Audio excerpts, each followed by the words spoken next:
అవకాశం దొరకలేదు, కానీ దొరికితే ఇంకా చెప్పనక్కర్లేదు. ఇక అవకాశం కొరకు చూస్తుంటారు. పిల్లలు గమనించాలి, ఆలోచన చేయాలి. చూడండి, మరొక మాట చూస్తారా? అదే ఆదికాండం. పిల్లలు గమనించాలి, 6వ అధ్యాయం 11వ వచనం చూస్తారా? 6:11. భూలోకము దేవుని సన్నిధి చెడిపోయింది. నా భూలోకం ఏం చెడిపోయిందంట? అసలు దేవుని సన్నిధే చెడిపోయింది. చూశారండి, అసలు దేవుడే ఆ భూలోకాన్ని కలుగు చేశాడు, నరులను కలుగు చేశాడు, నిర్మించాడు, ఆయుష్నిచ్చాడు, ఆరోగ్యాన్ని ఇచ్చాడు, సజీవ లెక్కలో ఉంచాడు.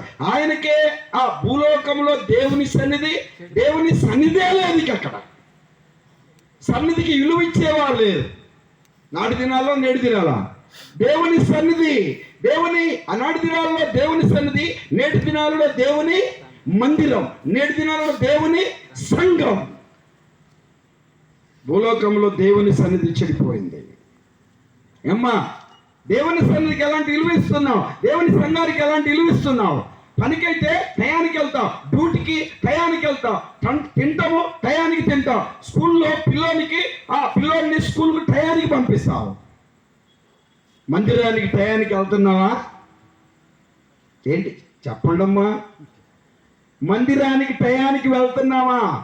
విశ్రాంతి దినం లేదు, ఆ పిల్లలుగా రెస్ట్ డే, విశ్రాంతి దినం, ఆరాముగా వెళ్తావు. పిల్లలు గమనించాలి, నిదానంగా వెళ్తావు, ఆలస్యంగా వెళ్తావు. రొట్టె పంచి అయిపోయిన తర్వాత వెళ్తావు, రసం ఇవ్వకపోతే గురించి చూస్తావు, నాకు అందలేదు అంటావు. ఇటీవల ఇంకొక న్యూ ట్రేడ్ వచ్చింది. ఏంటి తెలుసా? ఆలస్యంగా వస్తారు, కానుకలు అయిపోయిన తర్వాత వస్తారు, రొట్టె రసం అక్కడ ఉంటుంది. అయ్యా రసం తీసుకోలేదయ్యా, రొట్టె తీసుకోలేదయ్యా. అప్పుడు ప్రార్థన ఏదో చేసుకొని, ఏదో మంత్రాలు చదివినట్టు కళ్ళకి అద్దుకొని ఆ రొట్టె తిని ఆ రసం తాగి ఆ కానుకల పెట్టిలో ఏదో వేసే 10 రూపాయలు, అమ్మయ్యా ఈరోజు ఆరాధన చేశాను అనుకుంటున్నాడు. ఆలోచన చేయాలి. దేవుని సన్నిధి చెడిపోయింది. నాటి దినాల్లో కాదు, నేటి దినాల్లో కూడా.